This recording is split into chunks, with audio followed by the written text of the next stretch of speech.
Hello and welcome everybody.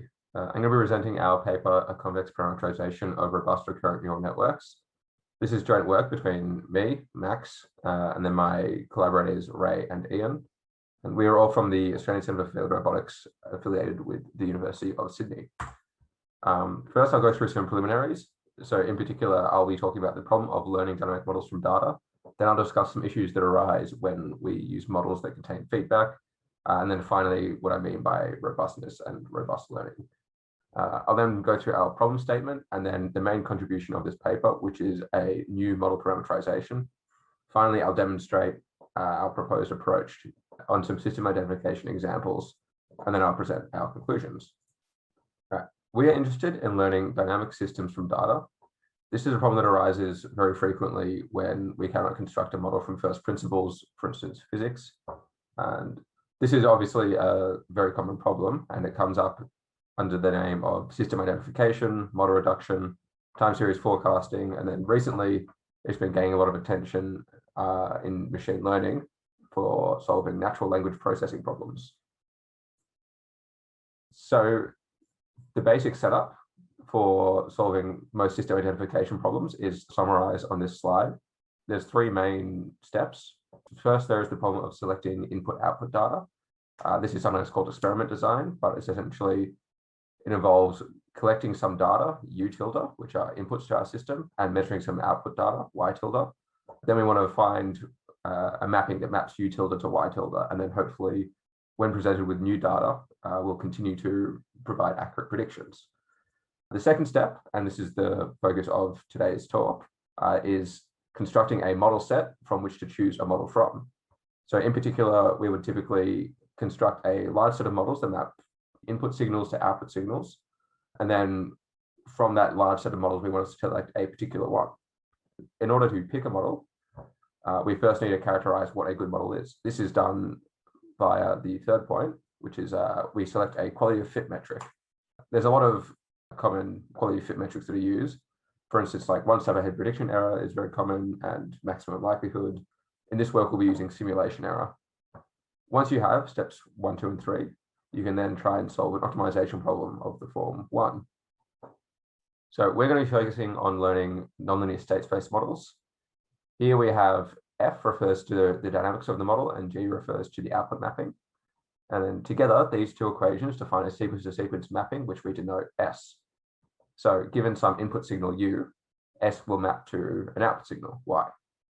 And this particular model structure is got a few benefits.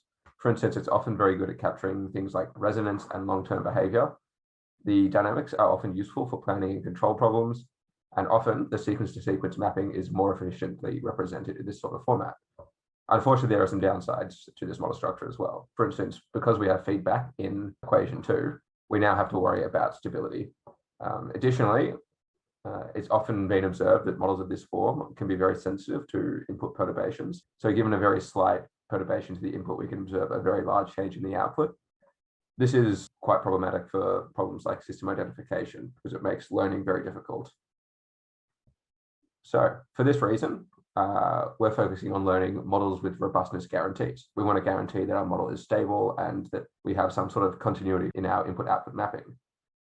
So in this work, we choose to characterize this sort of robustness via the incremental L2 gain. So in particular, a sequence-to-sequence map S has an incremental L2 gain bound of gamma if for all initial conditions A and B, inputs UA, UB, the corresponding solutions Y and YB satisfy this inequality.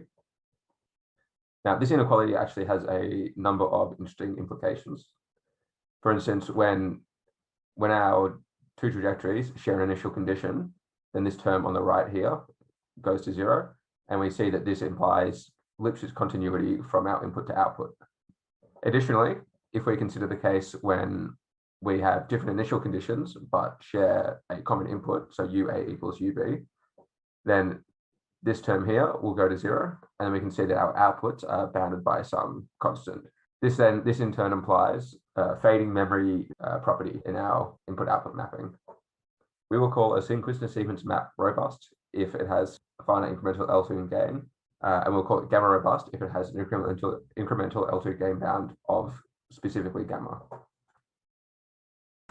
So this leads us to our problem statement. We wish to construct a set of parameters theta and a rich set of corresponding state space models f of theta and g of theta, for which all parameter vectors in our parameter set, the corresponding sequence-to-sequence map is either robust or gamma robust. Additionally, as we would like to enforce set membership during training, we will require that the set of parameters is convex. This makes things much easier, as it means that we can use methods like interior point methods, projected gradient, or penalty methods to enforce set membership without significantly complicating the training procedure. So this is our proposed model parameterization, and it's closely related to the idea of a recurrent neural network, which is a very common model structure in machine learning. In particular, we propose to learn a linear time invariant system G, which is then in feedback with a very simple static element-wise nonlinearity called an activation function.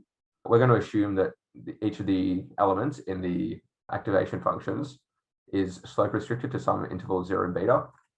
This class of nonlinearities contains most common nonlinearities used in machine learning and neural networks, for instance, the hyperbolic tan function or the rectified linear unit.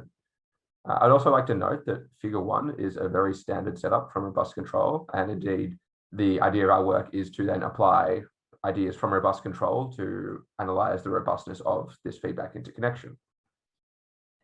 Now, applying these methods from robust control directly leads to a non-convex set, and this makes training very difficult. So instead, we propose to use an implicit parameterization. Here, it is easy to convert between the implicit parameterization on the right and the explicit parameterization on the left, as our conditions guarantee that E and lambda are invertible. So, given an implicit parameterization, we get joint convexity in our parameters and multipliers. So for instance here, the LMI in 8 is our robustness condition. So specifically, if there exists some positive definite matrix P and a diagonal matrix lambda, such that the convex LMI 8 holds, then the RNN corresponding to 4, 5, 6, 7 is robust, i.e. it has some finite incremental L2 gain bound. Additionally, we can also ensure gamma robustness. So here we can see that if there exists some positive definite matrix P and diagonal lambda greater than 0, such that the matrix inequality 13 holds, then the RNN corresponding to 9, 10, 11, 12 is gamma robust. We've also explored how our proposed model set relates to many other prior model structures. So for instance, we've shown that it contains all stable linear time invariant systems. It also contains all static single hidden layer neural networks. We can also show that it contains all Wiener-Hammerstein type block compositions of stable linear systems and static neural networks. And also, we've shown that it contains all previously known sets of contracting RNNs. So in this work, we have generated data using this simulation of four mass spring damper systems with nonlinear springs coupling them. We generate inputs shown here in figure 3 on the right. Note that this sigma u here, this corresponds to the variance of the input signal.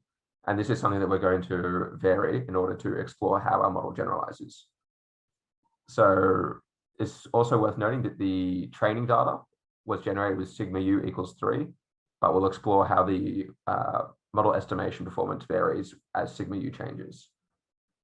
So here we compare the testing results between the RNN and LSTM, which is a model structure used in the machine learning community, the stable RNN and the CI-RNN, which are both previously proposed sets of contracting recurrent neural networks, and our model, the robust RNN.